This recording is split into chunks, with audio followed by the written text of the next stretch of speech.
Muito bem, nós estamos numa série sobre adoração. Diga adoração. Então nós começamos na semana passada, eu estava compartilhando com vocês, nós estaremos falando disso também na semana que vem. E eu tenho certeza que o seu coração, que você nunca terminará um ano como você vai terminar esse ano. Você vai terminar esse ano numa atmosfera pessoal e familiar de gratidão, de alegria e de fé. Quando nós olhamos para tudo que Deus já fez, não há outra resposta a não ser adorá-lo. Vimos semana passada que a adoração não é simplesmente um momento de louvor, um momento de música. Vimos que a adoração não é simplesmente um tempo onde você se lança aos pés dele. A adoração é parte da nossa vida cristã.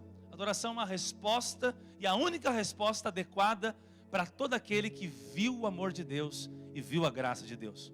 Nós vimos na semana passada que, definindo na primeira parte, introduzindo a palavra, que a adoração nunca é menos que reverência, diga reverência. Adoração nunca é menos do que obediência, diga obediência. Adoração nunca é menos do que andar com Jesus. Adoração nunca é menos do que se lançar nele. Mas nós, a partir da semana passada, nós começamos a ver a adoração num sentido mais profundo. Baseado em 1 João, capítulo 1, versículo 1, pode projetar por gentileza para nós. Nós entendemos que a adoração, de maneira mais profunda, ela é uma resposta a três coisas. Pode projetar para nós? Então, o apóstolo João, o apóstolo que deitava a cabeça dele no peito de Jesus, o único, e que escreveu o livro de Apocalipse, conhecido também como apóstolo do amor, entendia sobre Jesus, entendia que a adoração é a ele. Vai projetar para nós? 1 João, capítulo 1, versículo 1, senão eu vou ler aqui no meu mesmo. Muito bem, se projetar vocês me avisam, tá bom? Que aí eu acompanho a leitura com vocês. Então lá em 1 João, no capítulo 1, versículo 1, aqui no primeiro, conseguimos projetar tudo tão bonitinho, às vezes acontece alguma coisa. Proclamamos a vocês aquele que existia desde o princípio. Aquele, foi? Olha aí, vamos lá. Aquele que ouvimos e vimos com nossos próprios olhos e tocamos com nossas próprias mãos. Ele é a palavra da vida. O que João está dizendo aqui? Que isso é a apresentação da carta. A carta dele é sobre proclamar alguém. Lembre-se, a adoração sempre é a Jesus. Qualquer idolatria, qualquer rendição a algo que não é a Jesus, não é adoração bíblica. Então, o inimigo, o diabo, você sabe, e o homem sem Deus, vai sempre tentar idolatrar, entronizar, honrar algo antes de Deus. Seja com o seu tempo, com os seus recursos, com a sua vida. Mas a adoração sempre é a Jesus. E João dizia, eu proclamo a vocês aquele que existia desde o princípio. Qual é o nome desse? Diga Jesus. E aí ele fala, qual que é a expressão que nós temos de Jesus? É aquele que nós ouvimos, aquele que vimos com próprios olhos e que tocamos com nossas próprias mãos. Ora, João andou os 3 anos com Jesus. Ele andou intimamente com Jesus. Nós não tivemos a experiência física, relacional, da forma que João teve. Sim ou não? Mas por outro lado, o apóstolo e o evangelho que mais fala do Espírito Santo, e quase o único que fala do Espírito Santo é João. Todas as funções do Espírito Santo só são descritas no evangelho de João. Não são nos outros evangelhos, sabiam disso? Então o convencimento do Espírito, ele estar dentro de nós. João, ele está falando de algo que ele viu, que você não viu nos 3 anos, mas João está falando de algo mais profundo que isso. Ele está falando de uma vida com o Espírito Santo. Amém? Ouvir, ver com os próprios olhos e tocar. Todos nós, mesmo que não andamos lá os 3 anos do ministério de Jesus, descrito nos 4 evangelhos, podemos ter uma vida que ouve a Jesus, que olha para Jesus e que toca a Jesus. Isso envolve o que ouvimos, o que vemos e o que desejamos, porque o tocar de modo literal vai acontecer na glória, amém? Ainda que alguns relatam experiências assim. Ou seja, toda adoração envolve o que ouvimos de Deus, o que vemos em Deus e o que anelamos. Toda música envolve ou sou teu filho amado, o que ele diz sobre mim, ou tu és santo, como cantamos hoje, o que eu vejo nele, mas também Maranata, o que eu desejo dele. Amém por isso? Por que isso? Porque nós entendemos que de um sentido mais profundo, eu vou ser um adorador, eu vou ter o estilo de vida de adoração, à medida que eu conseguir ouvir, ver e tocar em Jesus. Quantos podem dizer amém sobre isso? Nós vimos então na semana passada o quanto é precioso ouvir a Jesus. Ei, quando nós ouvimos o que Jesus pensa a nosso respeito, não tem como não adorá-lo, não tem como não nos render a Ele. Nós vimos na semana passada o quanto isso é poderoso, mas vamos ver hoje acerca de vê-lo. Abra sua Bíblia no Salmo 34, versículo 5. Salmo 34, versículo 5, diz assim, é muito interessante porque olhar para Jesus nunca vai te deixar como você está. Salmo 34, versículo 5 diz: os que olham para Ele ficarão radiantes, no rosto deles não haverá sombra de decepção. Quantos podem dizer amém sobre isso? Então olhar para Jesus não é olhar de uma forma natural. Por que você ouve tanto sobre fechar os olhos na igreja? Porque olhar para Jesus é um olhar espiritual. Olhar fala de contemplar. Olhar fala de você mirar em algo. Olhar fala de um foco. Quando nós estamos cantando ou ouvindo a palavra, você pode pensar em tudo que você imaginar, no dia de amanhã de trabalho, no cachorro que está doente, não sei o que você pode pensar, mas você pode estar voltado e olhando para Ele. Toda vez que uma mensagem é pregada, uma imagem é pintada. E você pode olhar para a imagem de Jesus. Quando você ouve que Ele te ama, quando você ouve que Ele te perdoa, quando você ouve que Ele te cura, você pode olhar para isso. Ei, tudo que passa na sua mente é fruto de algo que entrou por meio dos seus sentidos. Então, por exemplo, você ouve, você enxerga, você sente um cheiro e você toca. Os seus sentidos, inclusive o paladar, todos os sentidos vão trazer informações que vão gerar reações. Mas na vida espiritual não é diferente. Então, para ouvir espiritualmente a Jesus, não basta ser bom em ouvir de forma natural as ondas sonoras que fluem das vibrações. Para ver, você sabe, o olho só consegue, se eu apagar toda a luz aqui, você não me vê, embora você tenha olhos, eles estejam abertos, porque você só enxerga, porque o olho ele tem uma capacidade de refletir a luz que existe. Então você precisa de luz para ver a luz. Por isso na Bíblia diz: na tua luz vemos a luz. Em outras palavras, você precisa de luz para enxergar naturalmente e precisa de luz para enxergar espiritualmente. Por isso a Bíblia diz: lâmpada para os meus pés é a tua palavra, luz para os meus caminhos. Sem palavra você não enxerga espiritualmente. Sem olhos naturais e sem lâmpada, você não enxerga naturalmente. Sem a palavra de Deus, você não enxerga espiritualmente. Faz sentido isso para você? Então toda vez que Cristo é pregado, é como se fosse uma lâmpada iluminando algo que estava oculto. Coisas que você não enxergava, você começa a enxergar. É por isso que você ouviu de Jesus e o adora. Mas o que é ver? Uma vez que eu ouvi e eu criei, agora eu posso ver. Ver quem Ele é vai fazer do meu rosto eu ficar radiante. Por que aqui no Salmo 34 diz que todos que olham para Ele ficam radiantes? E por que no rosto deles, na face, não haverá confusão, sombra de decepção? Por quê? Nós somos aquilo que nós contemplamos.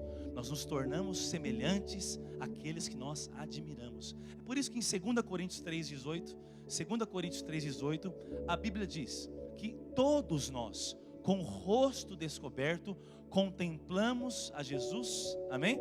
E quando nós contemplamos a Ele, quando nós olhamos para Ele, nós somos o quê? Olha só, assim como tudo que a gente vive, pode acompanhar a leitura aí, pode ler. Tudo que você vive no âmbito natural é fruto do que você viu ou ouviu. Você está dirigindo, na hora que você vê um carro te fechando, você freia. Porque o que você vê altera a sua reação. Sim ou não? Eu espero que você freie. Amém? Eu no início da minha vida de motorista, meu pai sabe disso. Inclusive meus pais estão aqui, vamos aplaudir a eles. Um beijo, amo vocês. Eu não sei se meu pai ficou preocupado, porque a cada 3 semanas eu vi o carro batido e com uma desculpa diferente. Isso é complicado. Eu lembro quando eu me livrei disso, aí eu conheci a Esther. Aí eu lembro que eu peguei o carro dela, a gente estava noivo ainda. Aí eu fui no dentista. Quando eu fui no dentista, eu estava com um canal terrível para fazer. O cara falou: vou te dar 3 anestesias das mais fortes. Isso aí é quase para desabar o cavalo, isso aqui. Falei: é cavalo aguenta, não aguenta também, brincadeira. Aí, tomei. Aí o dentista só fez uma observação, o dentista: olha, você não pode dirigir agora. Por quê? Porque você está todo adormecido e pode alterar sua capacidade de reflexo. Falei: claro, pode deixar que eu vou esperar. Desci para o estacionamento. O cara falou: espera algumas horas. Em 5 minutos eu pensei: tudo bem. Aí eu peguei o carro. A Esther lembra bem disso. O prejuízo foi grande. Quase comprometeu os gastos do casamento. E aí eu lembro que eu, na verdade, nem arrumei o carro, né? Eu ia casar. Olha aí. E aí eu peguei o carro. E aí quando eu estava chegando já em São Bernardo, passando um viaduto lá, De repente eu perdi o reflexo. Todo mundo parou e eu não parei. Uma descida. Eu relembrei uma batida de alguns anos atrás. Ainda que meus olhos viam, mas por quê? Porque estava comprometido a minha capacidade de receber as informações. Onde eu quero chegar com você? Nós precisamos aprender a ouvir Jesus e olhar para Jesus como Ele é. Então, a nossa adoração, que é tudo que nós somos, fazemos e vivemos, vai ser coerente com quem Ele é. Quantos podem dizer amém sobre isso? Interessante que em Romanos 12:2 diz que nós somos transformados pela renovação da nossa mente. O que renova a nossa mente? O que você ouve, qualquer coisa que você ouve? Não. Nem tudo que entra no seu ouvido como palavra renova a sua mente. Só aquilo que é vida que renova a sua mente. Então, nós temos que aprender a ouvir a palavra de Cristo. Agora, em 2 Coríntios 3:18, como nós lemos, o que traz informação daquilo que nós vemos natural? Qualquer coisa que você vê. Mas se você aprender a fechar os olhos naturais, não literalmente, não precisa, é só um exercício, mas você aprender a olhar para Cristo, que significa contemplar. Quando nós enxergamos, quando nós olhamos para Ele, nós somos transformados. Aqui já é Romanos 12, já é. Mas quando nós então olhamos e contemplamos, nós somos transformados. Agora, o que é olhar para Jesus? Quando nós olhamos para Jesus, qual a informação, qual a imagem que nós temos para então sermos transformados? Abra lá em João capítulo 4, versículo 34 e 35. João capítulo 4, versículo 34 e 35. Olha lá. Então Jesus explicou. Diga assim, Jesus explicou. Olha só. Meu alimento consiste em fazer a vontade daquele que me enviou e em terminar a sua obra. Vocês não costumam dizer, ainda faltam 4 meses para a colheita? Mas eu lhes digo, despertem e olhem em volta, os campos estão maduros para a colheita. Diga amém. O versículo 34 e 35 de João 4, você lembra? Nós começamos essa série falando de João 4, quando Jesus está com a mulher samaritana, aquela mulher que tinha tido 6 homens, estava frustrada, tinha ido buscar água meio-dia, Jesus estava com ela, Ele salvou ela, transformou ela. E aí é onde Ele fala de adoração. Após o papo de adoração, que nós falamos semana passada de João, chegam os discípulos. Quando Jesus fala de adoração, salva aquela mulher volta para a cidade, chegam os discípulos com o quê? Com as comidas que eles tinham comprado comida. Por que eles não estavam com Jesus na hora de evangelizar aquela mulher? Porque eles tinham uma fome natural, e é natural, e foram comprar comida. Quando eles chegam, eles perguntam se Jesus estava com fome. E Jesus vai dizer um outro tipo de fome, porque a nossa tendência é olhar tudo no âmbito e no cenário natural. Mas Jesus sempre vai te levar a olhar as coisas de forma mais profunda, de forma espiritual. Aí Jesus disse, eu tenho outra fome. A minha fome é fazer a vontade daquele que me enviou. Mas aí ele explica, vocês costumam dizer, ainda falta. E eu quero entrar aqui. A nossa tendência, nós temos infelizmente, naturalmente, uma cultura de carência, uma cultura de demanda, uma cultura do que falta, uma cultura do que ainda não aconteceu. Nós temos a capacidade de esquecer coisas boas para agradecer, porque estamos ansiosos porque ainda não aconteceu. Toda vez que você fica olhando só porque Deus ainda não fez, você deixa de se alegrar por aquilo que Ele já fez. Mas quando você aprende a olhar para tudo que Ele já fez, isso é a plataforma que te empurra para entender, Ele fez todas as coisas, Ele é perfeito. Jesus está dizendo para os discípulos, ei, aprendam a erguer os olhos. O que é esse erguer os olhos? Estou falando de olhar para Jesus. Quando eu olho para as circunstâncias eu digo, ainda falta. Quando eu olho para Jesus eu digo, está consumado. Toda vez que eu olho para o natural, eu penso, está faltando algo para o meu casamento melhorar, para os meus filhos melhorarem, para as minhas finanças melhorarem. Então eu não tenho um estado de satisfação, eu não tenho um estado de alegria, porque eu sempre falo, ele disse, vocês costumam dizer, ainda falta 4 meses, mas eu digo, os campos estão prontos para a colheita. Quando eu tenho uma mentalidade de abundância e não de escassez, de provisão e não de demanda, de abundância e não de carência, a minha vida é uma vida de adoração, porque olhar para Ele é olhar para alguém que não precisa de nada, alguém que é perfeito, alguém que é maravilhoso, alguém que é exaltado. Mas toda vez que eu olho para Ele, nós acabamos de ler, nós somos transformados como Ele é. Automaticamente, quem olha para Ele de verdade, sabe, se não falta nada nele, não falta nada em mim. Porque tal como Ele é, eu sou nesse mundo. Quantos aqui vivem como quem não tem falta de nada? Salmo 23, o Senhor é meu pastor e nada me faltará. Alguns oram esse salmo, Senhor é meu pastor, nada me faltará, fazendo uma prece, uma força para nada faltar mesmo. Porque ele usa esse versículo para alguma coisa deixar de faltar, mas não para crer que nada falta. É você olhar para o Salmo 23 e dizer, nada me faltará, pensamento positivo, nada me faltará. Só que o texto está dizendo que realmente nada te falta, porque Ele é o seu pastor. Ou seja, eu já tenho Ele. Se eu tenho o provedor, por que eu tenho que me preocupar com a provisão? Se eu tenho aquele que é a cura, por que me preocupar com a enfermidade? Se eu tenho aquele que é a alegria, por que me preocupar com a tristeza? Se eu tenho aquele que é a paz, por que ficar ansioso? O Senhor é meu pastor. Eu não tenho falta de nada, porque eu tenho Ele, eu tenho tudo.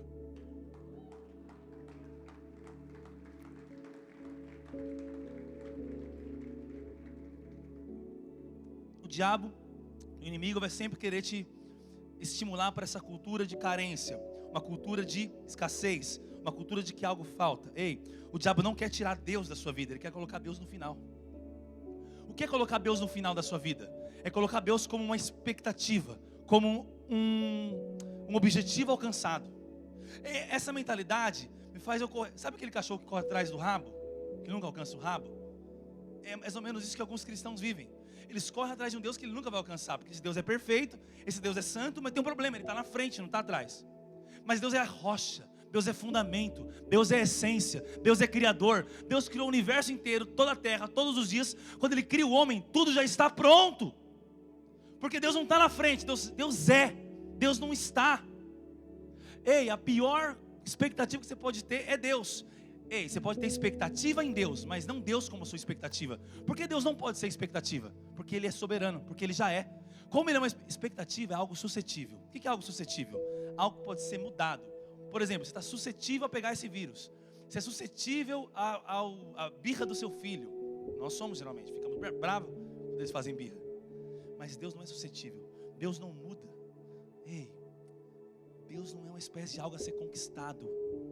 Deus não é algo, é uma espécie de... A mentalidade da religião te faz entregar dinheiro, entregar tempo, entregar tudo, em nome de um Deus que está no fim. Qual que é o problema? A queda do homem foi isso. Deus cria o homem à imagem e semelhança. Eles já eram. Vocês dizem, ainda falta. Já é. Aí o diabo fala, Eva, se você comer, você vai ser igual a Deus. Pouco antes, o diabo pergunta, Eva, Deus disse que você não pode comer disso? Eva sabia. Ele disse, quando eu comer, eu vou morrer. Eva falou certinho. Mas o diabo disse, mentira, quando você comer, você vai ser igual a Ele. Ei, você acha que a Eva queria ser igual a Deus? Sim ou não? O que ela foi criada? A imagem e semelhança, ela já era. Então, aquilo que nós já... Por que a Bíblia diz que todo homem tem a eternidade dentro dele? Por que morte mexe tanto com a gente? Velório é um negócio terrível. Pessoas, você sabe que vai morrer, você sabe que um dia vai chegar, você sabe que a pessoa está velha, mas você não aceita. Por quê? Porque você quer, porque a eternidade está dentro de você. Por que não tem como? Pode passar mais 2000 anos se Jesus não voltar, Ele volta antes, amém? Vai sempre ter Jesus e Deus, porque é real. Você anseia por comida, porque comida existe e seu estômago ronca. Você anseia por sono, porque sua cama existe e você tem vontade de dormir. Você anseia por eternidade, porque a eternidade existe. Você não aceita a morte, porque Ele venceu a morte. Você não deseja coisas que não existem. Quando você deseja coisas que não existem, é por pouco tempo. Logo você abre os olhos. Faz sentido isso? Agora deixa eu te falar algo. O diabo falou, Eva, se você comer, você vai ser. Enquanto eu gasto energia e tempo correndo atrás de coisas que já aconteceram, eu não satisfaço a vontade daquele que me chamou. Tudo que o diabo quer. O diabo não quer fazer a igreja de Satanás. Você vai chegar na Avenida Pereira Barreto, vai ter agora. Tem a Dínamos, aí depois do outro lado tem Igreja do Satanás dos últimos dias. Por quê? Porque ele é o pai da mentira. Se ele falasse isso, era verdade. Aí ele já quebra ele mesmo. Se ele é o pai da mentira, ele faz uma igreja do Satanás, ele está indo contra ele mesmo. Ele é mentiroso. Então o que ele prefere fazer? Entrar no meio da religiosidade e dizer, ei, ora para Deus te aceitar, oferta para Deus te prosperar, faz tudo isso para Deus fazer alguma coisa. Ele coloca Deus como uma expectativa. E não Deus como uma realidade que está tudo consumado. Vocês costumam dizer, ainda falta. Eu te digo, erga os olhos, já está consumado. Faz sentido isso para você? Então, a mentalidade errada justamente é essa. Deixa eu te falar, não se limite a buscar a Deus pela necessidade. Não viva, grava isso, não viva pela bênção que ainda não aconteceu. Viva pela bênção que já aconteceu. Você pode ouvir um amém sobre isso? Posso ouvir um amém sobre isso? Então, não viva pela bênção que será. Viva pela bênção que já é. Diga isso para quem está ao seu lado. Diga assim, querido irmão, não viva pela bênção que será. Viva pela bênção que já é. Vamos aplaudir Jesus por isso?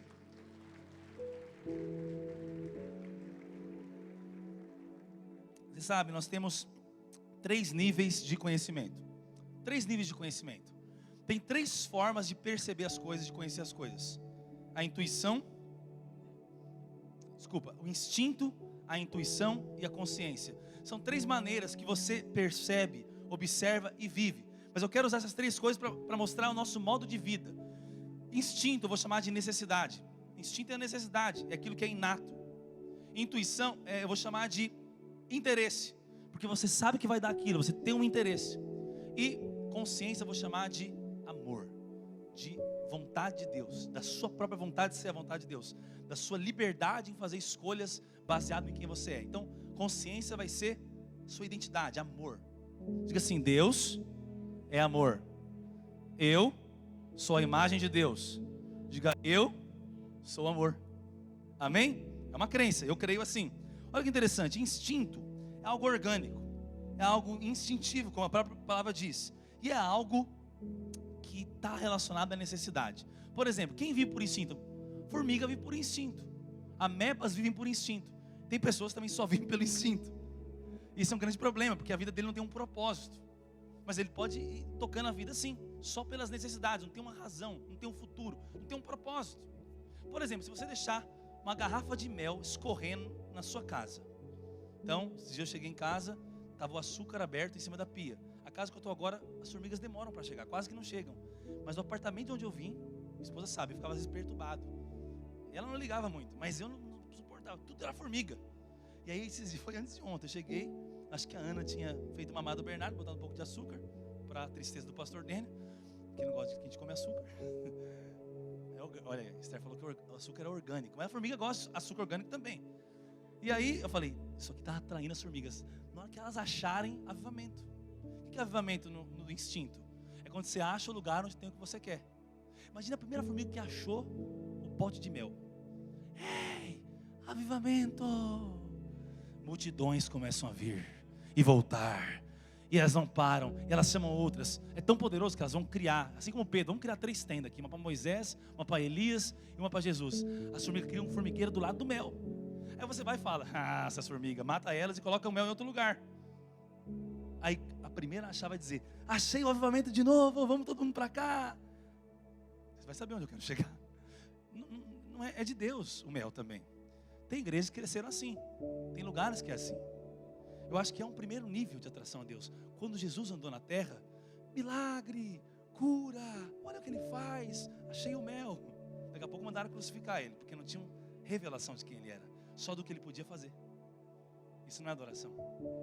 Adoração é, eu dou tudo para quem não precisa de nada, que me fez alguém que também não precisa de mais nada, porque já tenho ele.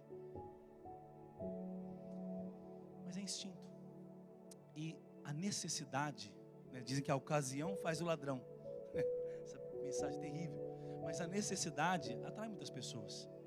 E ela só é um ponto de conexão, um ponto de atração, porque o evangelho é profundo.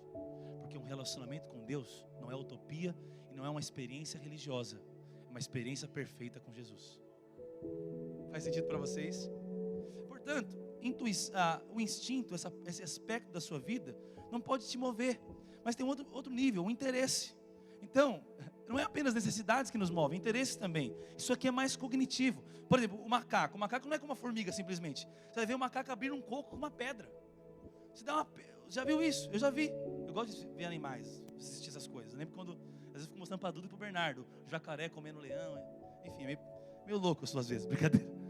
E aí, eu lembro que uma vez eu vi um macaco abrir o coco com a pedra.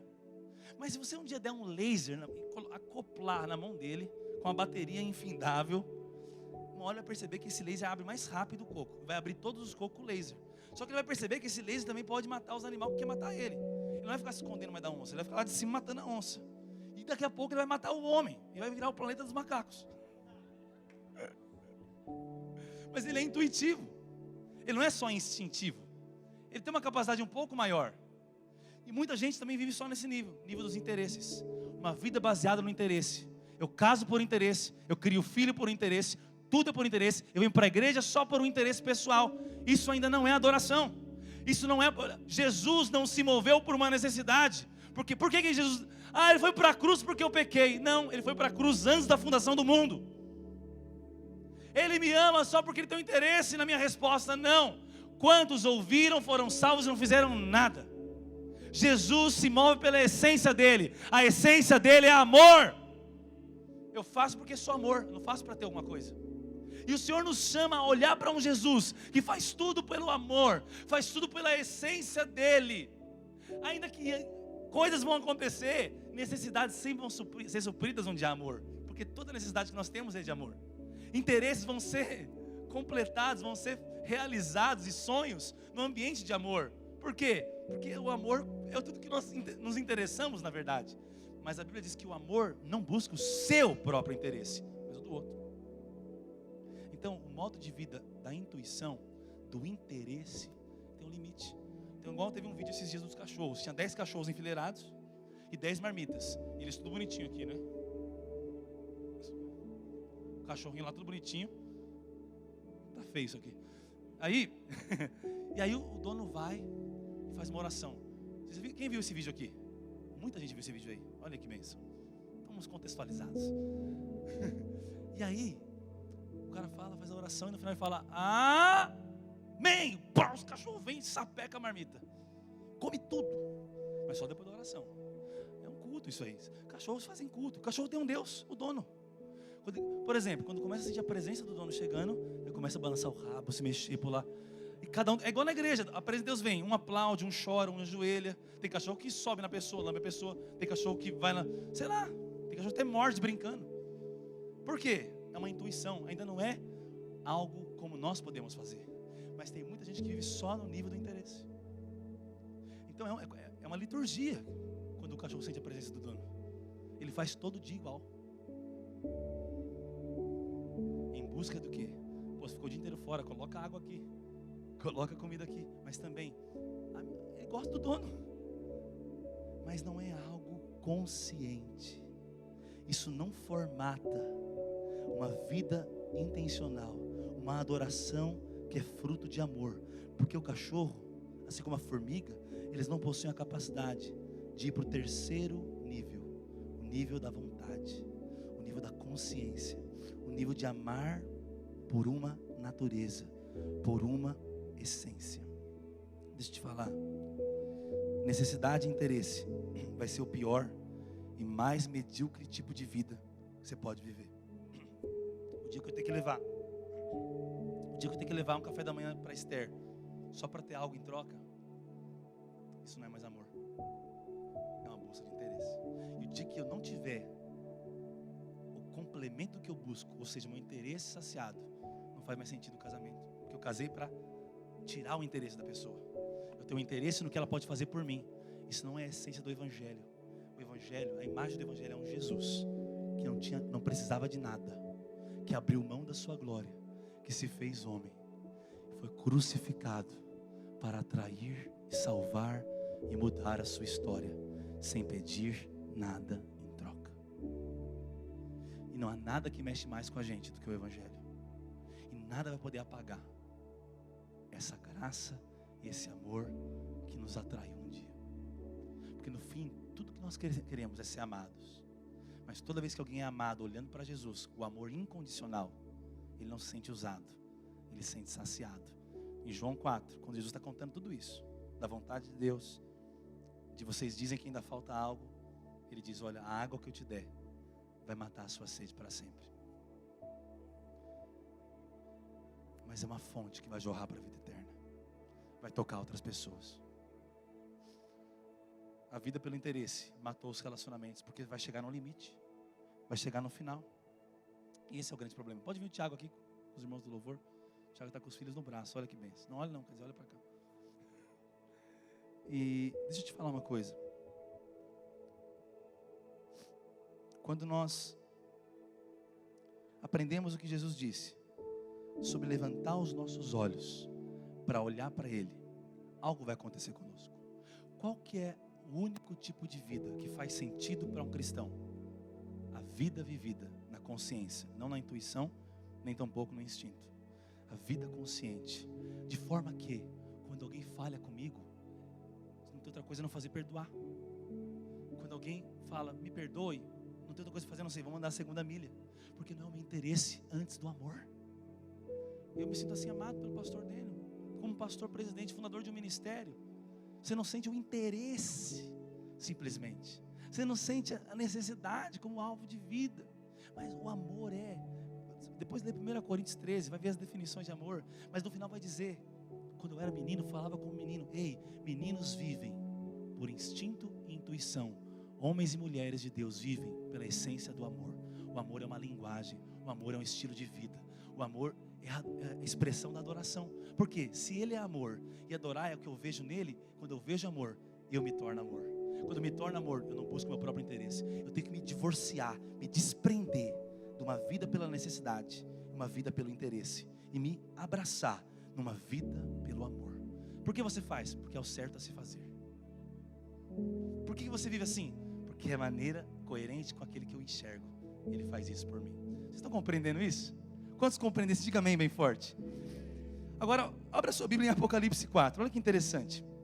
Em Apocalipse capítulo 4, diz algo interessante para nós caminharmos para o encerramento.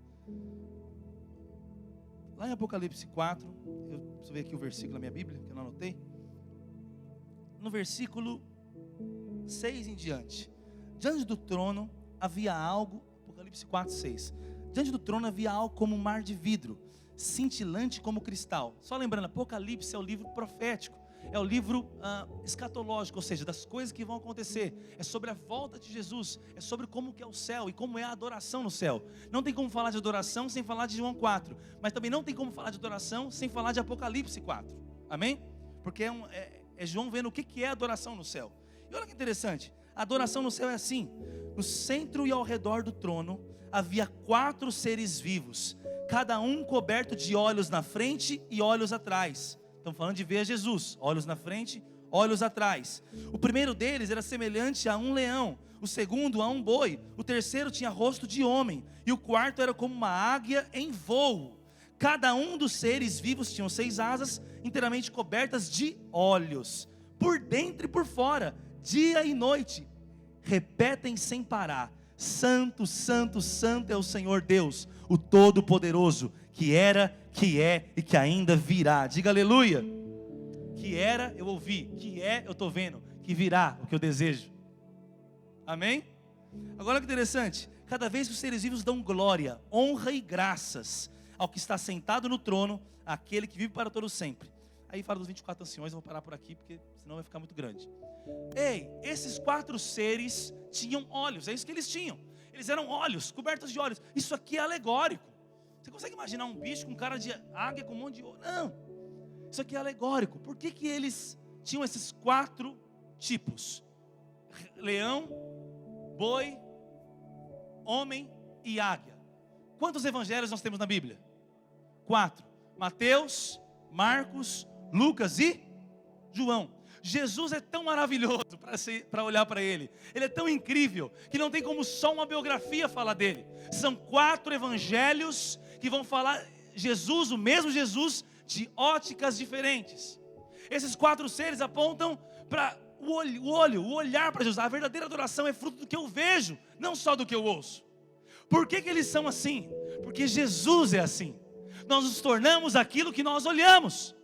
Por que algum era como leão? Porque nós podemos olhar o Jesus como um rei. No Evangelho de Mateus, Jesus é representado como um rei, e o rei é representado pelo leão. No Velho Testamento, nas visões proféticas, nós temos esses mesmos 4 seres.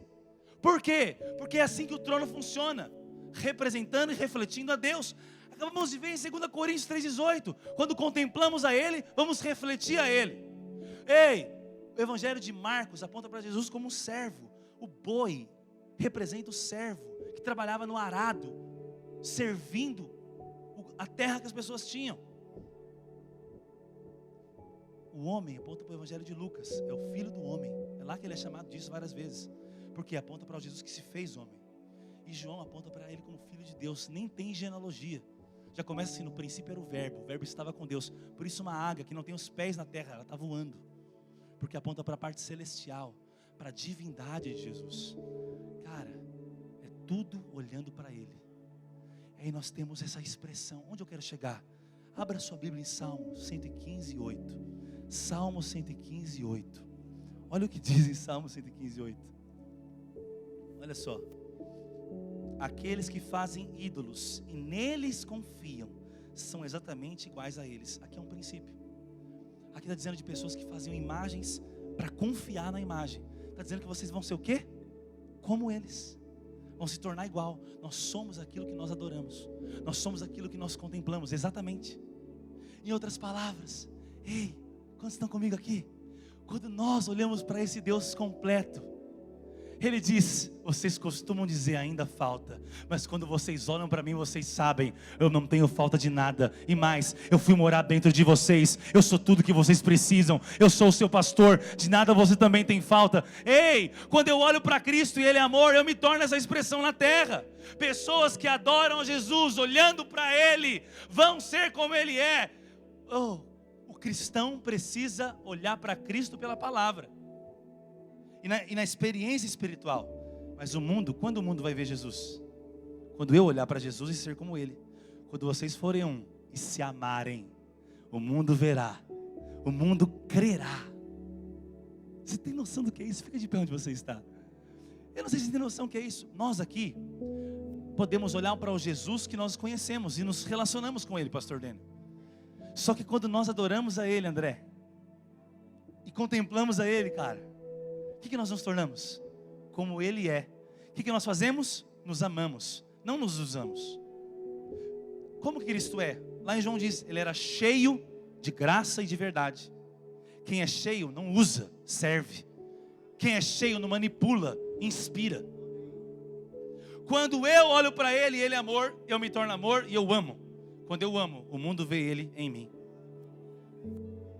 Adoração. É por isso que em João 4, Jesus disse: vocês dizem ainda falta, mas eu acabei de saciar a vontade do meu Pai. Eu preenchi aquela mulher, ela está voltando com a cidade inteira, porque alguém cheio ganha a cidade inteira. Porque quando eles me viram nela, porque eu enchi ela do meu amor, a cidade também vai me ver. E eu profetizo algo sobre essa igreja local. Nós vamos olhar para Ele, vamos olhar para Ele, vamos olhar de novo para Ele, vamos ser tal qual Ele é, John. Vamos amar uns aos outros, e o mundo verá, e o mundo crerá. Santo André crerá, o ABC crerá, as nações crerão, porque Ele é amor.